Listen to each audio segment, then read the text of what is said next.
Hello, my name's Holly. I'm one of the midwives from the Royal Free London NHS Foundation Trust Maternity Unit, and today I'm going to talk to you a little bit about safer sleep for your baby.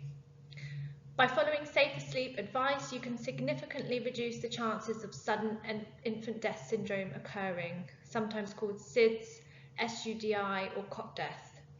We recommend you follow this advice until your baby is 12 months old, and remember adjustments may be required for those who are born prematurely. Here you can see the link to the Lullaby Trust, where you can find lots of information about safer sleeping. Here's some key safer sleeping bits of advice. Sleeping position. Always put your baby on their back for every sleep, day and night, as the chance of SIDS is particularly high for babies who are sometimes placed on their front or sides. Sleeping on their back can reduce the risk of SIDS by 6 times compared to sleeping them on their front. Keep the space clear. Babies are at a higher risk of SIDS if they have their heads covered, so it's safest to keep babies' cot clear of any items such as bumpers, toys or loose bedding. And use a firm, flat, waterproof mattress. Do not use a pillow, as it has been shown to increase the risk of SIDS occurring by up to 2.5 times. It's much safer to use a firm, flat, waterproof mattress. Avoid your baby overheating. It's important to make sure that your baby's room is a comfortable temperature, not too hot or too cold. The chance of SIDS is higher in babies that get too hot, so try to keep the room between 16 to 20 degrees Celsius. Babies that get too hot are at a greater risk of SIDS, so do not overcover them. Keep your baby smoke-free during pregnancy and after birth, as it is one of the most protective things that you can do for you and your baby. Around 60% of sudden infant deaths could be avoided if no baby was exposed to smoke during pregnancy or around the home. And sleep with your baby in the same room as you for at least 6 months. This can halve the risk of SIDS. The safest place for a baby to sleep is in their own clear, flat surface, such as a Moses basket or a cot in the same room as you. This acronym BACS can help you remember. Baby awareness can keep babies safe when they are sleeping. If you are intending to co-sleep with your baby, this tells you how to prepare your adult bed. So clear a flat, separate sleep space for the baby. Keep pillows, sheets or any covers away, and don't let any pets or other children in the bed. Make sure that baby cannot be trapped or wedged between the bed and a wall or any furniture, or ever fall out of bed. And remember, never leave a baby unattended in an adult bed. If you do choose to co-sleep with your baby, do not do so if you or anyone in the bed have drunk alcohol, smoke, or been taking any drugs or medication that make you drowsy. These factors can put babies at an extremely high risk of SIDS when co-sleeping. One study found the risk of SIDS when co-sleeping is 6 times higher in smokers than in non-smokers. The above is especially important for babies who were born prematurely, so before 37 weeks, or were below birth weight, as these babies are at a higher risk of SIDS. Safer sleep away from home. So car seats are designed to keep babies safe while travelling, not as a main sleeping place, and they should only be used for transport, not as alternatives for cots or chairs. It's okay if your baby falls asleep in the car seat when travelling, but they should be taken out as soon as you get to the destination and placed on a firm, flat surface to sleep. Some people use hands-free baby slings.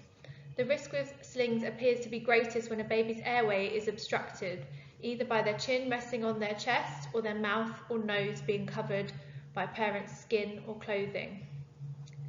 The safest baby carrier to use will keep the infant firmly in an upright position where a parent can always see their baby's face and ensure their airways are free. To help you remember this, you can use TICs. So T is for tight, baby should be securely in the sling. I, in view at all times. C, close enough to kiss, so you should be able to kiss baby's head. Keep chin off the chest and supported back. This is to ensure your baby's airway is kept clear, and so you can check they're able to breathe easily and are not overheating. do I pick baby bedding? The mattress should be firm, flat and protected by a waterproof cover. They should be completely flat with no raised or cushioned edges or sides, and any sheets or blankets should be firmly tucked in, or a sleeping bag is a good option for bedding. Some types of bedding we recommend to avoid would be weighted swaddles, weighted blankets, weighted sleeping bags, quilts, pillows, duvets or any sheepskin. And remember, soft or bulky bedding or adult type bedding is not recommended for babies under 12 months of age because of the risk of overheating and their head becoming covered. Some information about summer and winter safety. So in the warmer weather and summer holidays, it can be trickier to follow safer sleeping advice because you'll need to keep your baby cool. You can use this quick guide to baby summer safety so you can enjoy the summer with your little one. Try and keep the baby's room between 16 and 20 degrees, although this can be harder in the warmer weather. Here's some tips to help. So consider using lighter bedding and clothing and fewer layers. Open the bedroom door and a window if it's safe to allow the air to flow. You can use the diagram in the centre to check baby's sleep bag guidance to know which tog to use for each season. You can use a fan to cool the room, but don't direct it directly at the baby. Keep curtains closed in the daytime so the room doesn't heat up, and ideally use a room thermometer to check the right temperature, as it's hard to guess.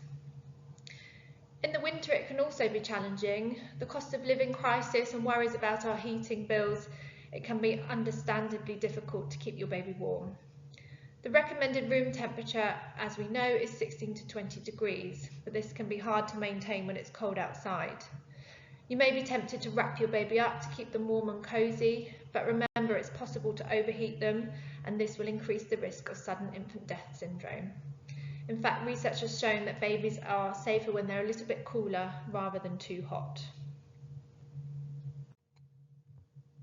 When a baby is sleeping away from home unplanned, it can be difficult to keep to a safe sleeping routine when your living arrangements are changing, but you can still take one of the most important steps. Always sleep your baby on their back. Research shows that placing your baby on their back at the beginning of every sleep or nap, day and night, significantly lowers the risk of SIDS. Babies who normally sleep on their back, but sometimes sleep on their front or side, are at a greater risk of SIDS. Routine is key. If you do have to sleep away from home unplanned, the ABCs of safer sleep will help you keep your baby safe. So A, always sleep your baby on their back in a C, clear cot or sleep space. This diagram can help remind you.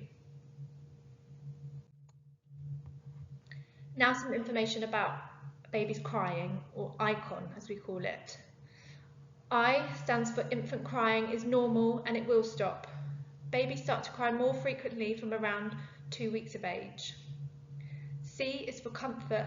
Comfort methods can sometimes soothe the baby and the crying will stop. Is the baby hungry, tired or in need of a nappy change? O is for okay. It's okay to walk away if you've checked the baby is safe and the crying is getting to you. After a few minutes, when you feel calmer, go back and check on the baby. And N is for never. Never ever shake or hurt a baby. It can cause lasting brain damage or even death. The diagram on the right shows you the peaks of infant crying. The graph depicts the expected crying cycle from babies from 2 weeks up to 4 or 5 months. It shows the length of normal crying in any 24-hour period. Here we have the link to the ICON Cope website, which you can visit for more information, or Google ICON. Thank you.